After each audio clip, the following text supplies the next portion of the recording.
9th September আগামী মঙ্গলবার। এই দিনটি বিশেষভাবে গুরুত্বপূর্ণ আমাদের সকলের জন্য। বিশেষভাবে এই দিনটিকে 999 পোর্টাল অফ দ্য ডে বলা হচ্ছে। 9 সংখ্যাটি মঙ্গলের, সেই দিনটাও মঙ্গলবার এবং 2025 সাল, এই সালটিও হচ্ছে মঙ্গলের। সুতরাং সকলের জন্য একটি বিশেষ দিন। ম্যানিফেস্টেশনের জন্য এই দিনটি খুবই ভালো। আপনি আপনার মনের যে কোনো একটি ইচ্ছে একটি খাতার পাতার মধ্যে লাল অথবা সবুজ কালিতে লিখে আপনি ম্যানিফেস্ট করতে পারেন। যেই সমস্ত মানুষদের জন্ম 9, 18 এবং 27, অর্থাৎ তাদের কিন্তু মূলাঙ্ক হচ্ছে 9, তাদের জন্য এই দিনটি তো বিশেষভাবে শুভ।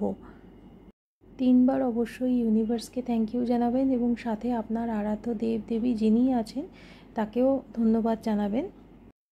লেখার থেকে তো বড় কিছু হয় না, সেই জন্য আমি বলবো যে আপনি লিখে আপনার যে কোনো মনের ইচ্ছেকে ম্যানিফেস্ট করুন, সেটি ইউনিভার্স নিশ্চয়ই আপনার কাছে পৌঁছে দেবে। Thank you universe, thank you universe, thank you universe. সকলে ভালো থাকবেন।